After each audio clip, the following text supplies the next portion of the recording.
new to the flooring business, and my current job is very unsecure. The sporadic nature of jobs and the time I have to spend on academics as a full-time student seriously limit my income, meeting educational costs as well as rent, transportation, and other personal expenses is for me a significant economic burden. And see, once you are descriptive about uh, the message that the picture, as you mentioned, that we want to transmit, it it's important. It makes a difference. Uh, Although significant in some instances, and in my case, in most instances, GPA were not that significant, and that is because all these scholarships require me to describe or talk about community involvement in extracurricular activities, and so it's depending if it is a academic based scholarship, it can be very very significant. But if the scholarship is based on the community and all the volunteer work that you've done and things for that sort, it may be a combination of a kind of good GPA in what you've done. So sometimes it can be significant, others not so significant. And my recommendation for students, well, I would say, and I would advise the students to, if they are not involved at this point, to get involved in school extracurricular activities. For instance, here at Governor State University, we have the Student Senate, which it's a governing body within the institution, and it gives students the possibility to have some say about the decisions that are made in the school and represent their constituents. And so you learn and you grow as a person and as a professional, and also it looks good on your resume too.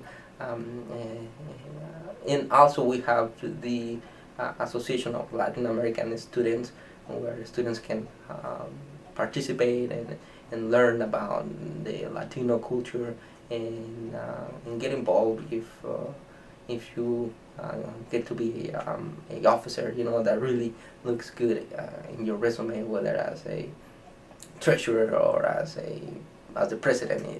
It really makes a difference. For instance, I am currently the vice president of the Student Senate, and well, that's a plus if I had to compete for a scholarship. I am also the collegiate liaison for the Association of Latin American Students, ALAS. Before that, I was the vice president of such an organization, and before that, when I was in the community college, when I was in Morton College, I was the student representative for the Hispanic American Leadership Organization. And in the community, I am a third degree in Knights of Columbus, and I am also a volunteer for the New American Initiative. I have also volunteer coordinating events at church, and so if I had to approach a scholarship that in which I had to use all my experience as a volunteer or as a participant in these organizations, I have a lot of information to pull from and to create a neat, impressive essay that can get me a scholarship.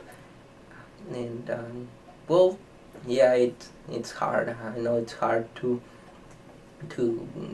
kind of give your time. Sometimes you have more and better, or perhaps activities that are more fun to do, and yeah, you have to go to a meeting for the Association of Latin American Students. Well, it's I know it's a sacrifice, and indeed it is, but it really pays off in the long run, I think, as it relates to getting scholarships and personal growth, I might say too. And so my advice to you, if you have time and if you can make time, get involved in your school, in your community, and that will really make your resume look more appealing to the people that review the scholarship applications. Yeah, and well, I actually think that also a student,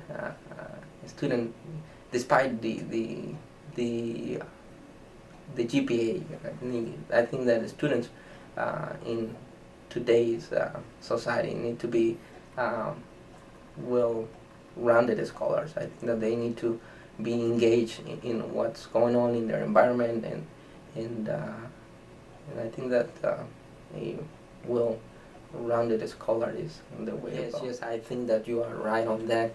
There are things that depend on, or there are requirements that depend on other people when they give you or deliver documents to you. However, there are other things, other requirements that you need to get, and that really depend on you.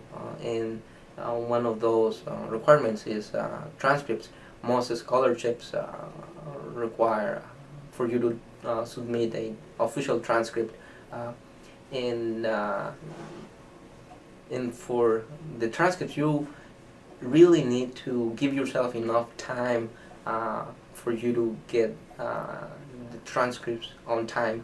Sometimes you don't get the transcripts in the day that you are told, and that is not to say that people in the register office are not doing their job, but you see sometimes they get busy, they get very busy, and there's too much work, and you get the transcripts 2 days later or 1 day later, and if you miss that deadline, believe me, like I said in the beginning, you can be pretty regretful about it. And so my recommendation, give it time and enough time for you to get in, and do not be in a rush. Where I have gotten my letters of recommendation from and why is that important, I may have to think about that one for a little bit. Generally, I have gotten my letters of recommendation from professors here at